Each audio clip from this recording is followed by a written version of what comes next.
abdicar, é necessário deixar coisas de lado para ter as misericórdias e as bênçãos de Deus na nossa vida. E é mais ou menos isso o que aconteceu com este homem, que jazia 38 anos. E a palavra nos diz assim: passadas essas coisas, havia uma festa dos judeus, e Jesus foi para Jerusalém.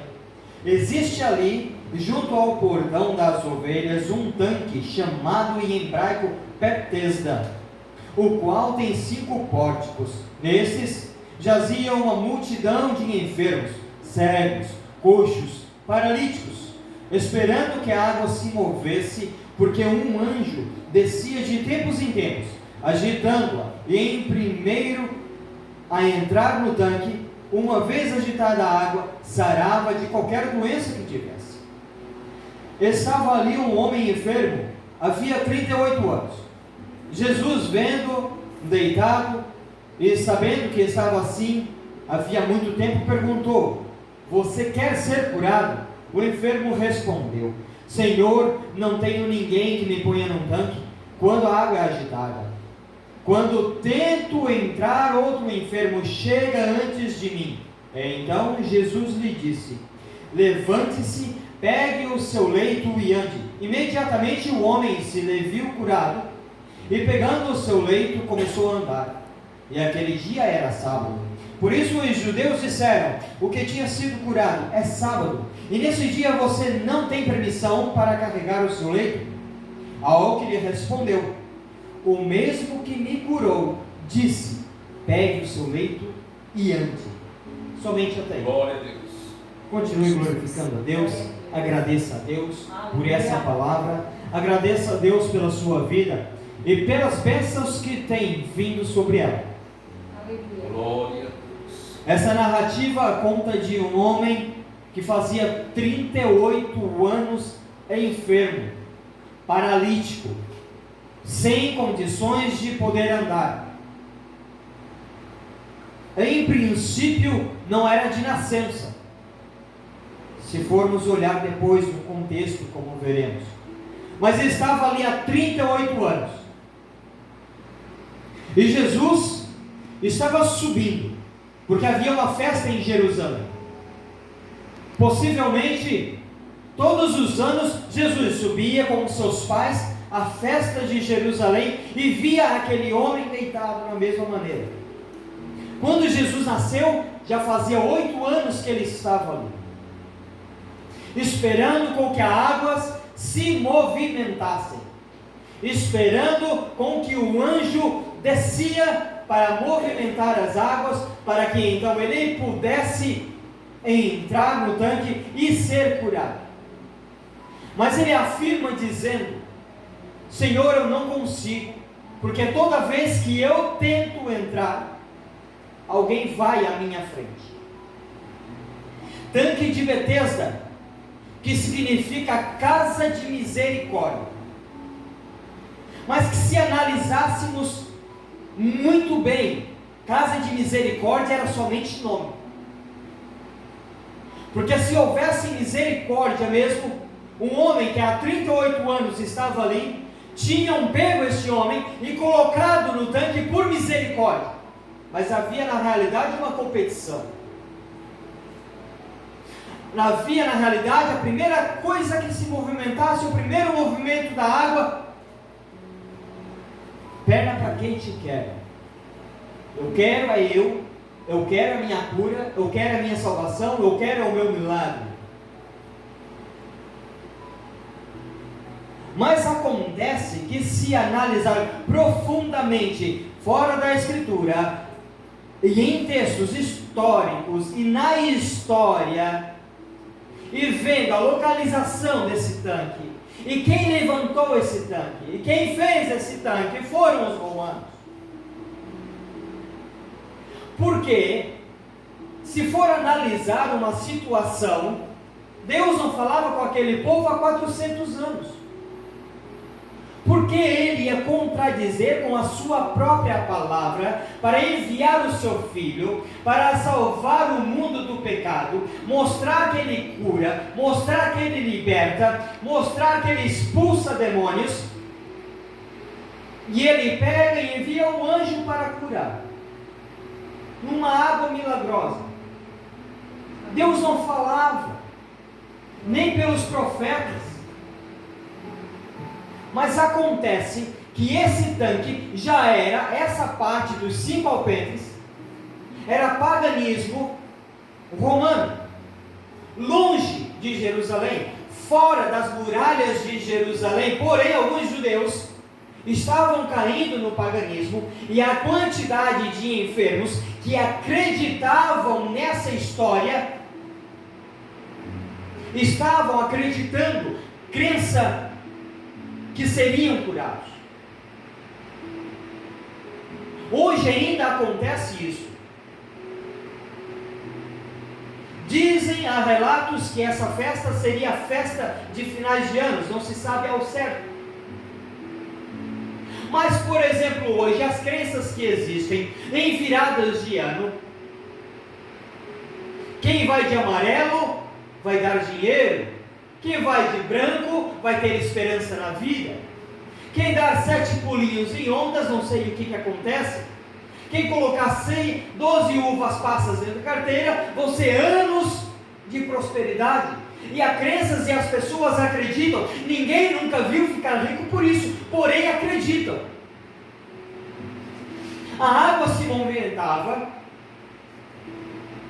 e no primeiro movimento da água, alguém se jogava à frente. Mas a Bíblia também não relata, e nem fora dela relata que havia milagres.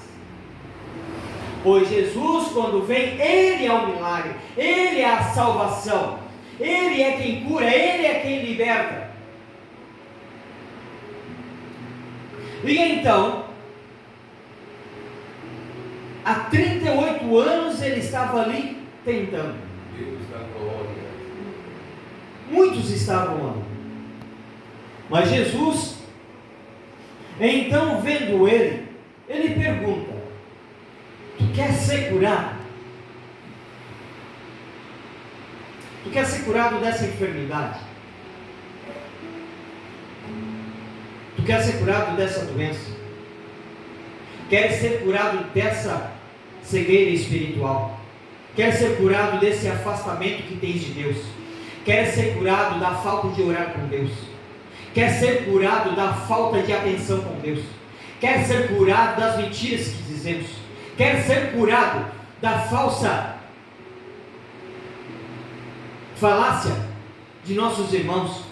Quer ser curado dessa espiritualidade que invade o nosso ser? Isso é para a igreja hoje. Mas aqui ele diz: quer ser curado nesse ponto de paralítico, de travado. Mas ele pergunta pelo motivo. Se você for curado, ninguém mais vai ter pena de ti. Se você for curado, ninguém mais vai te carregar no colo. Se você for curado, ninguém mais vai te dar esmola. Tu vai ter que trabalhar. Se você for curado, aquela doação do governo vai parar. Você vai ter que trabalhar. Essa capa que os romanos te deram, você vai ter que largar. E esse leito que você está deitado, você vai ter que carregar. É isso que Jesus está querendo dizer essa noite. Muitas vezes nós devemos de carregar para aceitar a Cristo. Devemos ter renúncias na nossa vida. Abdicar de coisas que fazem parte do nosso cotidiano, mas que não fazem parte do relacionamento com Deus. É uma proposta que Ele faz. É uma proposta que Ele tem com o seu povo. Quer vir a mim? Mas tudo que tens vai ter que deixar. Você quer ser curado? Ele responde: Senhor, eu não tenho ninguém que me ponha no tanque. Não, eu não quero saber se alguém quer te ajudar. Não, eu não quero saber se você precisa de pena, porque tem muitos cristãos hoje que gostam de sentir pena. Tem muitos cristãos ainda que estão dentro da igreja, mas é porque gostam de se fazer de coitadinhos. Ele prefere não ser curado porque eu sou coitadinho de Jesus. Tem muito cristão que não quer receber uma bênção porque senão vai perder a bênção de gente humana.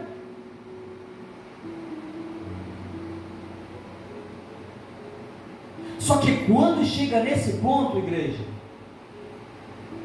não há ninguém que te ajude. Não há ninguém que vai te colocar no tanque para ser lavado, para ser purificado. Não vai ter ninguém no tanque para te dar um prato de comida, mas um copo de cachaça sim. Mas Jesus Cristo é o único que Ele vem, Ele arranca o seu pecado, Ele tira a sua enfermidade, Ele tira aquela preguiça, Ele tira aquele afastamento de Deus, e Ele refaz uma nova aliança. Senhor, eu não consigo mais orar. Senhor, na hora que eu vou para a cama, na hora que eu vou deitar, eu não consigo mais orar. E quando eu vejo já é de manhã, eu acordei e eu me esqueci do Senhor. Senhor, eu não consigo prestar atenção no culto, porque sempre tem algo que me tira a atenção. Tira-me, Senhor, essa enfermidade, e tira-me, Senhor, esse maligno, esse mal que me afasta de Ti. E Ele vem e tira, porque Ele sabe que agora foi de coração, porque Ele sabe que agora quer aproximação com o celestial.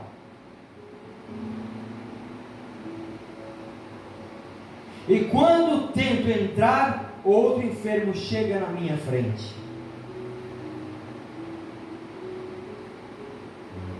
Então Jesus disse: levante, pegue o seu leito e ande.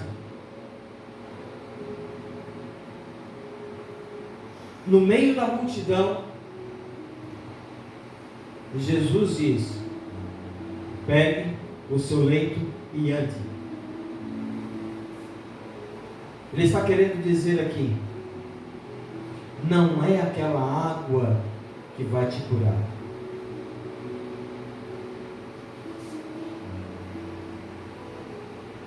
Porque a água verdadeira que vai te curar sou eu. A água verdadeira que vai te curar é vinda do céu. Jesus. Aquele que vai te livrar do pecado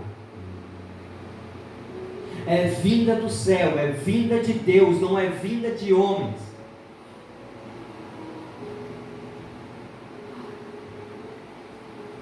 Imediatamente o homem se viu curado. Bom, ele pegando o leito, ele começou a andar.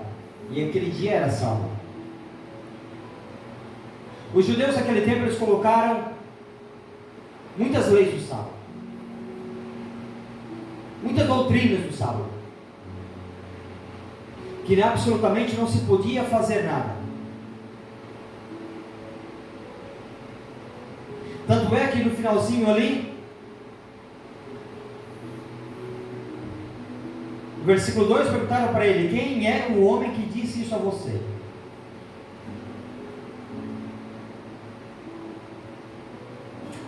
Versículo 10: é sábado e nesse dia você não tem permissão para carregar o seu leito. Eles não estavam nem um pouco preocupados dos anos que ele ficou lá.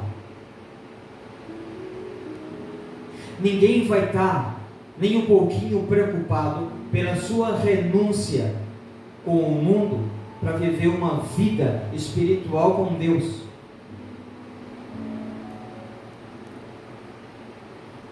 Todos aqui sabem que ninguém vai ficar preocupado se você continuar na folia, mas vão ficar preocupados se sair da folia e ir de encontro com Deus, que esse aí virou careta, que esse aí não pertence mais a nós, que esse aí agora virou crente, que esse aí agora se acha salvo, que esse aí agora pensa que é o rei da cocada preta. Mas acontece que eles não vão estar nem aí pela tua vitória em Cristo, eles não vão estar nem aí pela doença que foi sarada, eles não vão dar nem aí pela família que foi restaurada, eles não vão dar nem aí pela tua vida que foi dobrada. Eles não estavam nem aí. A importância deles era: continue deitado lá com o seu leito, hoje é sábado, tu não pode andar. O mundo diz isso. Vai para a igreja hoje, é perca de tempo. Que Deus é esse? Esse Deus não vale nada. Irmão, vamos à igreja hoje? Não, eu vou ali.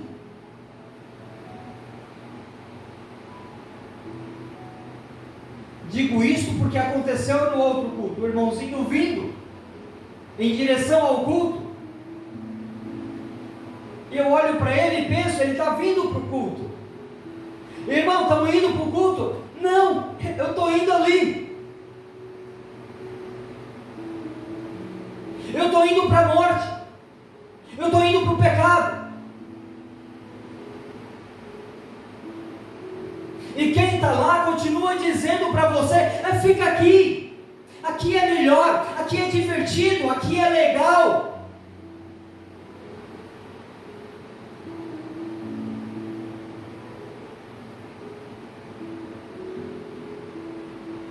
Eles pouco se importavam com isso, mas tem um que se importa demais com a tua vida, é Cristo. Jesus. Ele se importa demais com a tua vida.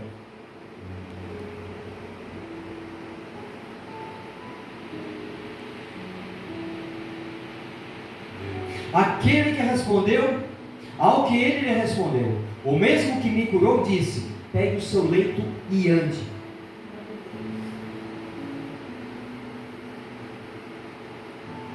O mesmo que me curou me disse: pegue o seu leito e ande. Aleluia. 38 anos eu fiquei esperando por vocês. 38 anos eu fiquei à beira de um poço. 38 anos eu esperei por um milagre. Há 38 anos eu estive no meio de vocês. Há 38 anos vocês me pisaram, chacotearam, me ignoraram. Isso é o que acontece quando o cristão, ele se torna cristão. Agora todo mundo vê. Agora todo mundo observa. E ele diz o seguinte: não é vocês agora. Agora é o Deus. Se Ele mandou, eu vou andar. Se Ele mandou, eu vou carregar. Porque aquele que me curou, se tem poder para me curar, Ele é dono do sábado. Ele é dono da minha vida. E eu me entrego a Ele agora. E vocês não têm mais nada o que fazer. A questão que é tão difícil às vezes é que nos apegamos nas coisas materiais, que em vez de agradecer a Deus pelas nossas conquistas, nós queremos logo mostrar para os outros é o que nós temos. Deus te deu, Deus me deu, mas a minha vontade humana é: olha, eu tenho, veja o que eu consegui. Olha o carro que eu comprei, eu consegui. Eu agora sou o cara, eu agora sou bom. Olha o perfume que eu comprei, eu consegui, eu sou o cara, eu sou o bom. Porque eu consegui. E a vida não é assim. E a vida é como todo verdadeiro crente faz, como a irmã fez. Isso é o que deveria acontecer nas igrejas ainda hoje. O que eu consegui não veio de mim. O que eu consegui veio do Pai. Porque eu lutei, porque eu corri, porque eu não fiquei parado esperando a movimentação da água. Não, eu corri, eu quis, eu pedi a Deus, Ele chegou-se a mim, Ele perguntou se eu quero, eu disse, Pai, eu quero, então eu te dou. Amém, Jesus. Não é ficar parado sobre o movimento de uma água. Não é ficar parado esperando 30 dias o pagamento sair, que não dá para nada. É 30 dias correndo um dia atrás e tendo a certeza que Deus te dá tudo. E se não der, o crente é feliz também. Pois eu jamais esquecerei o que aconteceu em época de pandemia. Um irmão da igreja, ele tinha condições de me sustentar, a mim e a minha família. No entanto, 6 meses depois ele diz, eu tinha condições de te ajudar, porém tu tinha uma coisa que eu não conseguia entender, que eu não tinha. E o que era? Era a alegria que tu tinha, mesmo não tendo nada. O brilho que tinha no teu rosto e da tua esposa era uma coisa que eu não conseguia ter. Esse é o brilho que o crente tem que ter. Tendo ou não tendo, ele é filho de Deus. E sabe que as suas coisas não estão aqui, mas sim estão nos céus. Amém, Jesus. E tudo que está no céu, Deus manda para a terra. E Deus não te deixa desfalecer. Porque Deus não faz com que seus filhos sejam humilhados. Pedir por humilhação. Porque todos eles terão com alegria, com a graça do Senhor e com paciência esperem no Senhor.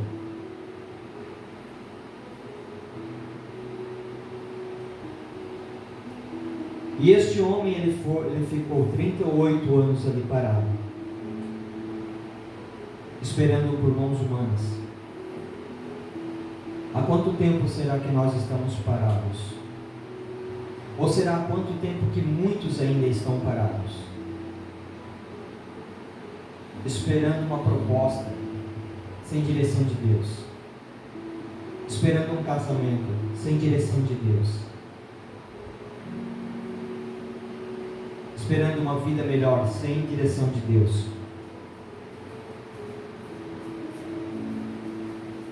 Muitos ainda estão assim. Mas feliz é aquele que quando Jesus vem e diz, se tu for curado, se eu te der isso, se acontecer isso na sua vida, lembre-se, há renúncias, mas há coisas maiores que estas virão. Coisas muito maiores que essas virão. E ele glorificou ao Senhor. E ele glorificou ao Senhor pelo milagre que aconteceu. Amém, Jesus. Amém.